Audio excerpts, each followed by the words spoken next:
साताऱ्यातील सदर बाजार येथे नवीन म्हाडा कॉलनी L2च्या घरासमोरील सडलेल्या आणि अनधिकृत विद्युत वाहक डीपी गेली 20 वर्ष सडलेल्या अवस्थेत असून त्या डीपीच्या नागरिकांमध्ये भीतीचे वातावरण झाले असून तो डीपी तिथून तात्काळ हटवावा अशी मागणी म्हाडा कॉलनीतील नागरिकांनी मुख्य कार्यकारी अभियंता यांच्याकडे निवेदनाद्वारे केली आहे।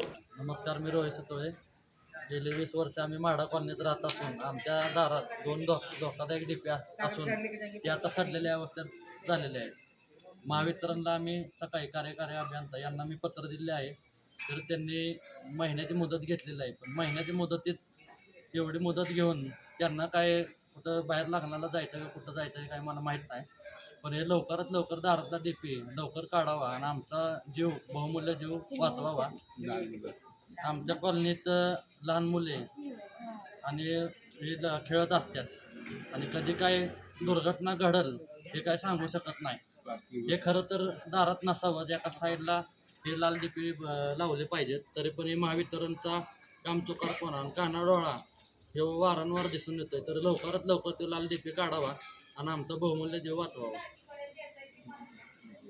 शशिकांत कांबळे, आज 20 वर्ष झाला तर आपण इथं राहतोय, तर त्यावेळेला आम्हाला कुठलंच काय म्हणजे जाणवलं नाही की डीपी बाबा आपल्या इथं आहे। त्यावेळेला चांगली होती डीपी, पण आता जर बघितली तर ही अवस्था डीपीची बघा। लहान मुलं खेळतायत, इथं हे घरातली माणसं जर बाहेर जर पडली एखाद्याला शॉक लागला काय झालं ह्याला जबाबदार कोण? त्यावेळेला सगळं सरकार मग हात वर करणार, जे आहेत ना वितरणाची महावितरणची ज्या वेळेला तक्रार घेऊन आम्ही जाऊ त्यावेळेला सगळेच हात वर करणार। आम्हाला आंधी नाही का कल्पना द्यायची, आंधी नाही का सांगायचं।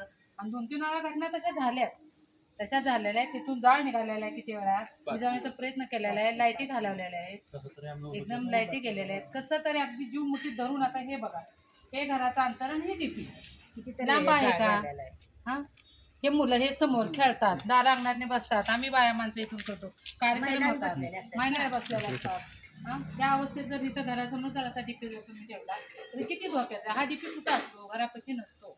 हा डीपी तुम्ही तिकडे बाहेर ठेवा, एवढीच बराच वेळा जाळ झालेला आहे, तसा धोका निर्माण झालेला आहे। विनंती माझी महावितरणला आहे की हा जो डीपी आहे तो तुम्ही बाहेर तुमच्या सोयीने बाहेर बसवा, एवढीच विनंती आहे। आम्हाला ह्याच्यापासून धोका कुठलाही झाला नाही पाहिजे, त्याची जबाबदारी आम्ही तुमच्यावरती धोका झाल्यास महावितरण जबाबदार आणि धरणारच आहे, महावितरणाला जबाबदार आम्ही